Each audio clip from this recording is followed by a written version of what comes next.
Hi guys, this is Mrs. Allison. In today's video, we are going to look at graphing radical functions, and we're going to focus just on square roots for this particular video. Focus just on square roots. And before we begin, we want to talk about that parent function. If you remember from when we did quadratics, we said the parent function is like the basic function. It's the one that all of the rest of them are built upon. And so the parent function for the square root is f of x equals the square root of x, or y equals the square root of x. Now, when we go to look at a graph of this, I've built a table of values that we're going to look at specific values, and they might seem kind of random to you, and we'll talk about why we chose those values. And then we're going to look at what the h and the k value do for our parent function. And the h and k should look familiar because we did something very similar to this with quadratics. So let's get started. We know the square root function is y equals the square root of x. And we chose these values for our table of values because they are all perfect squares. And the reason we did that is because then it makes the y values, when we substitute in the perfect squares, it makes the y values really nice. So let's try this. If I plug in 0 for x, that would mean that f of x equals the square root of 0. And we know the square root of 0 is 0. And if I plug in 1, I get f of x equals the square root of 1, and we know the square root of 1 is 1. If I plug in 4, we get f of x equals the square root of 4, which is 2. And then for the last one, we get f of x equals the square root of 9, which is 3. So you can see why I picked these nice perfect square values. Now there's one other thing you should be asking. Why do we not have any negative numbers? Why isn't there a square root or any table of values here that are negative? Why did I not pick, say, -1 or -4? Well, let's think about why. If I substitute one of those in, I would get the square root of -1. Have we been able to take the square root of a negative? No. The negative values are not in the domain of the square root function. So we don't want them because they're not in that domain. Let's look at what this looks like when we graph it. If I plot these points, let's do it in blue so we can see it. 0, 0. There's 0, 0. 1, 1. 4, 2. 9, 3.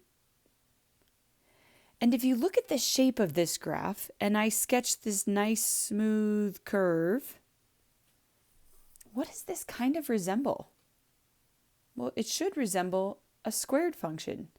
The parabolas that we've worked on, turned on its side and cut in half, but it has that same shape that the parabola has.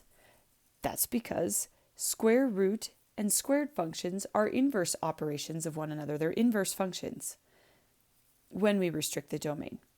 Now, let's talk about these pieces of the graph. These pieces are our parent function. They're important. I will say that I think the most important points are these first 3. So I'm okay if we only graph the first 3 points rather than the 4 points, but those 3 points become very important.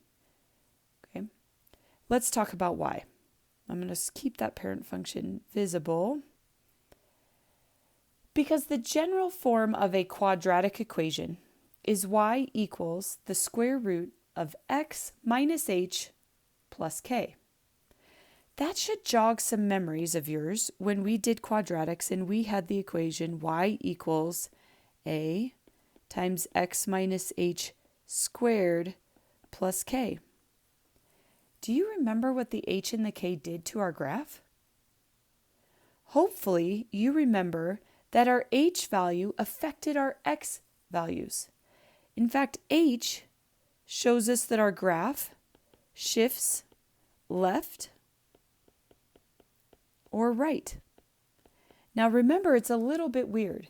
It shows that it shifts the graph left if what's in the underneath the radical is actually positive. And it shows it shifts our graph right if what's underneath the square root is negative. That's because the formula is x minus h. X minus h. And so if we see a positive number in there, it's because we subtracted a positive number.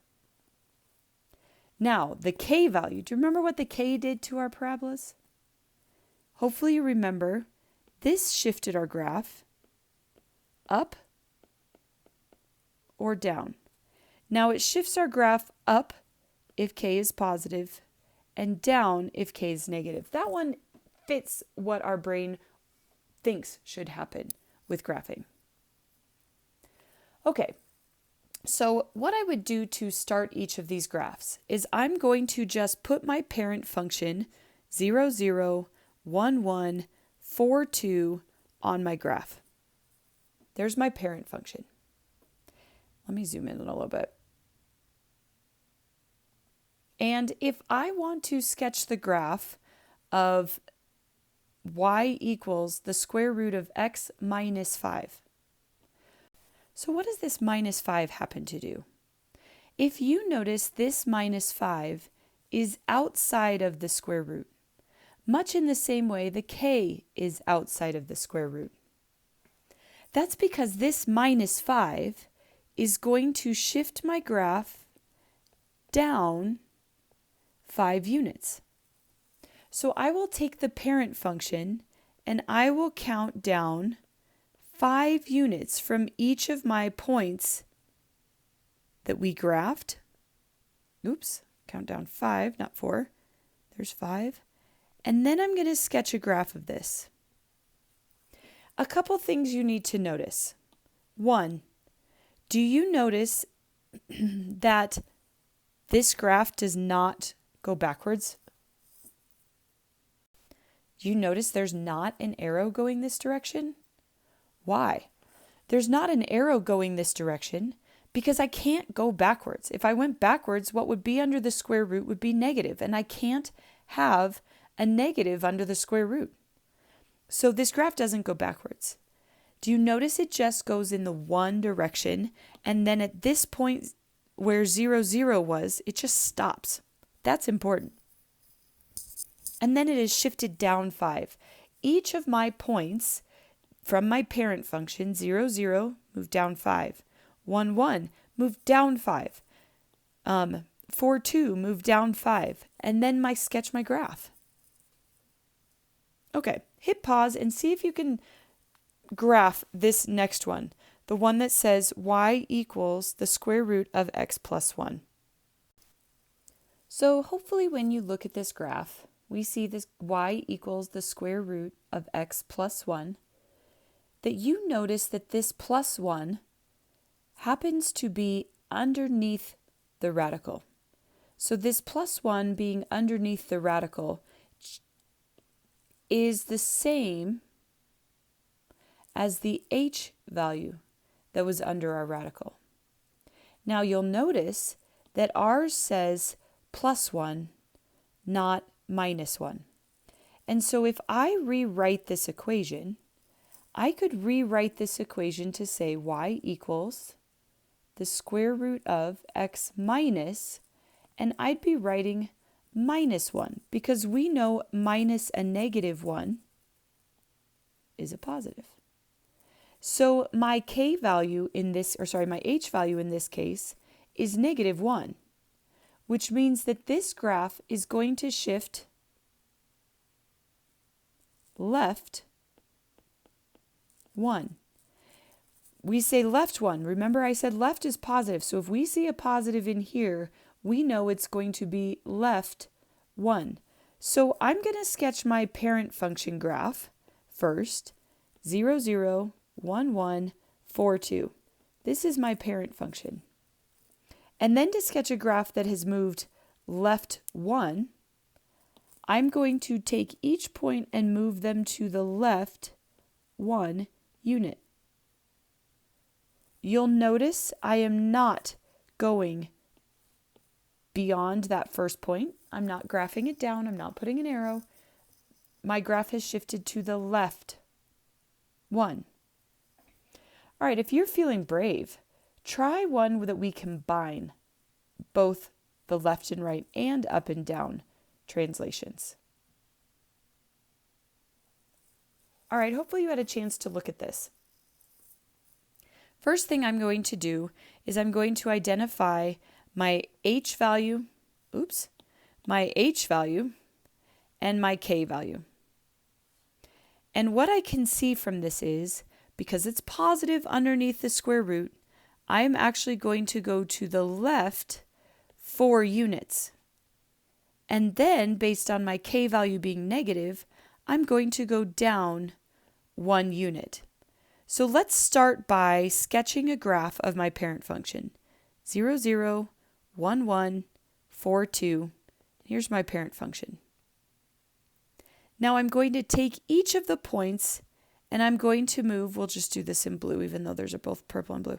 We're going to move left 4, 1, 2, 3, 4, and down 1. So I'm going to make all my moves at one time. Left 1, 2, 3, 4, down 1. 1, 2, 3, 4, down 1. Let's erase that, it looks like. And those are my 3 points that I've been graphing. So I'm going to start at my first point and continue that half of parabola. There. All right. I would like you to hit pause and try the 4th example. Hopefully you had a chance to look at this. And you can see we have an H value of 2 and a K value of positive 3, which tells me that with that H value of positive 2, I know my graph is going to move to the right 2 units, and then I know it's going to move up 3 units. So let's sketch the parent function, 0, 0, 1, 1, 4, 2. Here's my parent function. Now I'm going to take each of those points and I'm going to move right 2 and up 3. So right 2 up 1, 2, 3. Right 2 up 1, 2, 3. Right 2 up 1, 2, 3. And you can see that my graph has just been picked up and moved right 2 up 3. Well, now let's try this in reverse. This says, given that f of x equals the square root of x. So our parent function is the square root of x. Write a function with the following conditions. I want my graph to be translated down 3. What would that equation look like that tells me I'm going to shift my graph down 3 units? Down 3, remember, was the K value. So if I'm going down 3, then I know that my K value equals negative 3. So my equation, if we leave it in the same notation, f of x equals the square root of x minus 3. It's important that when you write this, it's very clear what's under the square root and what's not under the square root. So make sure you write that clearly. All right, hit pause and try the last one. See what you can come up with. Okay, hopefully you had a chance to try this. If we're going 2 to the right, if I'm going 2 units to the right, this means my H value is positive 2. And 1 unit up tells me that my K is positive 1. So my equation would be, whether you use f of x or whether you use y, doesn't really matter. Y equals, I'm moving to the right 2, so it would be the square root of x minus 2 plus 1. And that is your answer. So if I were to sketch a graph of this, what I would see is from the parent function, this has moved 2 to the right and 1 up. All right, and that's all we've got for graphing radicals.